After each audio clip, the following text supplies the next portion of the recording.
got these teeny tiny apple pies. They're miniature pies made with juicy apples and topped with brown sugar crumble. We love desserts in this house. We don't skip out on dessert. Even though we may have desserts that are kind of tiny, we do like to have dessert pretty often throughout the week. We both have pretty good sweet tooths. So we love apple pie topped with like a vanilla ice cream. We thought that these would be perfect serving sizes to satisfy that sweet tooth craving. They're 200 calories per piece. And honestly, they look amazing. Pretty much all Trader Joe's bakery items are really good from my experience, so we're super excited to try these. Last but not least, I actually had 2 wines from Trader Joe's liquor side of the store, and I had some friends over for girls' night, and we actually finished the first one. So the first one is like the Jam brand bottle. It was the red one. I can't remember the exact name, but it was pretty good as far as the red goes. It was medium sweet, not super sweet, but not super bitter. I would give it like a solid 5 out of 10. This is a repeat favorite. This is the second time that I bought this. It's the Love Olivia Peach. It's pretty low alcohol volume, but it's very sweet, and it's honestly just a good light wine if you're a wine drinker, so I really enjoyed it. That is all that we got from Trader Joe's. You guys, I totally blanked out and forgot to mention like 4 items that we also got while we went to Trader Joe's. So I'm going to show you really quickly. So my boyfriend likes to take sandwiches to lunch. So we also picked up the Trader Joe's sliced pepper jack cheese. It's just simple pepper jack cheese. And then he also got the Black Forest uncured ham. He said it is super good. And then we love cheese, like snack sticks. So we also got, packaging is kind of messed up, but we got these Colby Jack snack sticks, and they're really super good. And then we also got a second time favorite, which is the PB&C snack duos, and they are absolutely amazing. They're chocolate filled wafers with a peanut butter dipping. So good. And all of this together was like $129 and something cents. Obviously you always get a great deal at Trader Joe's, so yeah, awesome, super good haul. And we are back with another haul. Over the course of the day, we went to Bath& Body Works. They were having, they had just finished having their, I think it was like $4.95 body care sale, which I actually did online because there was just a little bit more available. But then they ended up having their candles go back on sale after that huge, like I think it was like $5 or $6 candle sale, which we did get some of those too. But this day, they were doing back to their, like, I think it was $12.95 candles. So I still got a couple more Christmas candles to finish off the Christmas season. So I got 3 different candles. The first candle that I got is so beautiful. Like the top is just so gorgeous. I can't even get over how pretty this design is. It's so nice and like well made. It feels like super hard glass for the top of the candle. It is Feliz Navidad. And it's actually part of the White Barn part of Bath & Body Works. Put the scent notes right here on the screen. It honestly just smells so good. It smells kind of like chocolate and hazelnut. I read somewhere, or I think my boyfriend told me because he was the one that picked this up, that it's supposed to be a take on like dulce de leche. So it smells amazing. Honestly, so excited to get. It's raspberry thumbprint. And if you don't know what raspberry thumbprints are, they're basically just like a shortbread cookie with like a raspberry jam in the middle.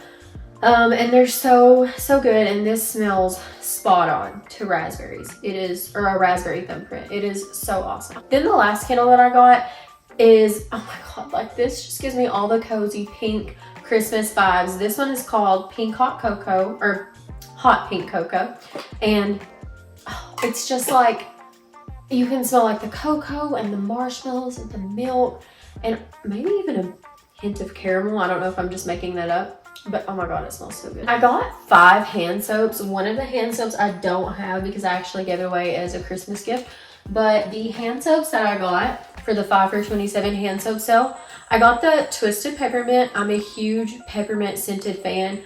I absolutely love this scent. It's one of my all-time favorite winter scents from Bath & Body Works.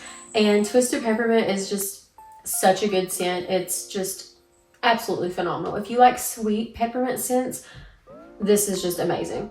Oh, it's so good. And then I got the White Barn Sugar Plum and Rose hand soap. Pretty spot on with any like sugar plum scent. It's like fruity, a little tangy, sugary. It just smells great. The last two soaps that I got was, Chase actually picked this out. This is the White Barn Marshmallow Fireside. Oh my gosh, it smells like the fall and like cozy fire and s'mores, and it just smells absolutely incredible. It's pretty much spot on to the candle if you have the Marshmallow Fireside candle. And then the last one that I got is the White Barn Frosted Cranberry.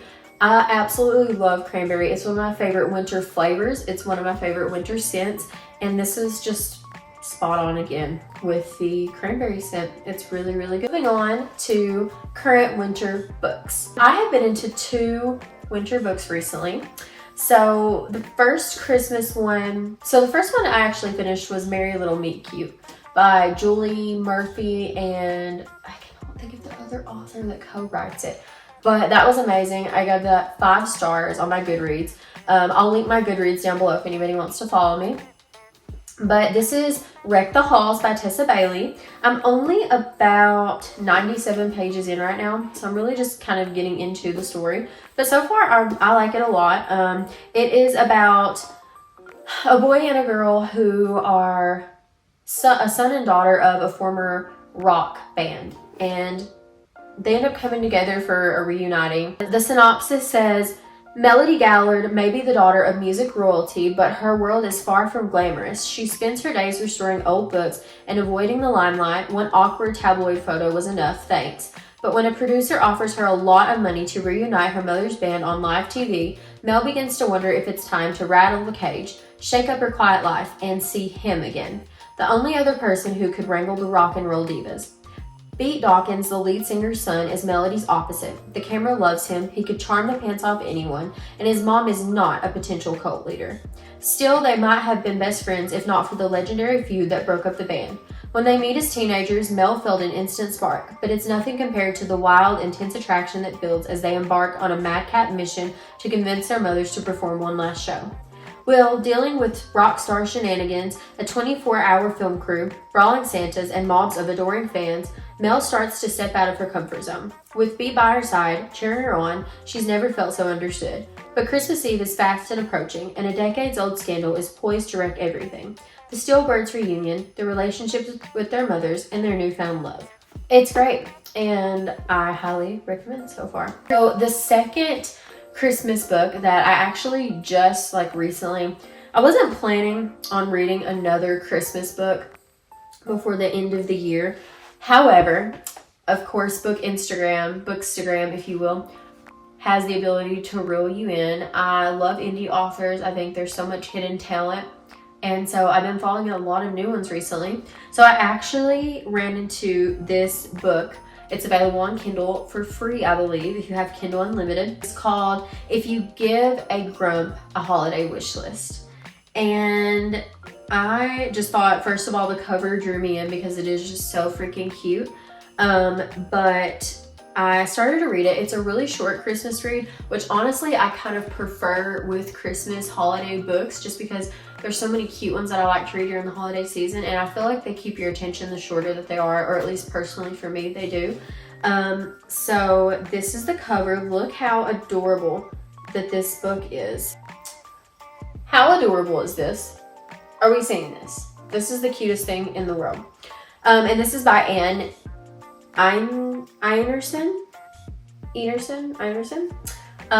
So sorry if I'm pronouncing that wrong, but her artwork is a 10 out of 10. If You Give a Grump a Holiday Wish List is basically about this young girl named Presley who works at a really successful firm, and I believe in New York City, and she goes home for Christmas. She's a workaholic, but she goes home for Christmas to see her family, and her boss, who is also a workaholic and always on her tail about getting work done constantly, follows her home because she's basically requested time off for 2 years in advance, and he's demanding, they have a huge business deal, and he's demanding that she come back, that she continues to work over the holidays. So they compromise, and he follows her to stay with her and her family during the Christmas time season so they can finish out this big business deal. Obviously turns into a romance. I am only about, I want to say 70 pages in, and so far I'm absolutely hooked. I love the writing style. It's really easy to get into. It's spicy. It definitely gives me like 50 Shades of Grey vibes with the whole like big billionaire boss meets the, you know, girl. So I really like that. It is honestly so cute, and so far I highly recommend it. Don't know how I continuously forget to film an outro. Thank you so much for watching today's video. If you guys liked it, please like, comment, subscribe. Let me know what your favorite holiday reads are, and I hope you have a wonderful Christmas. Bye.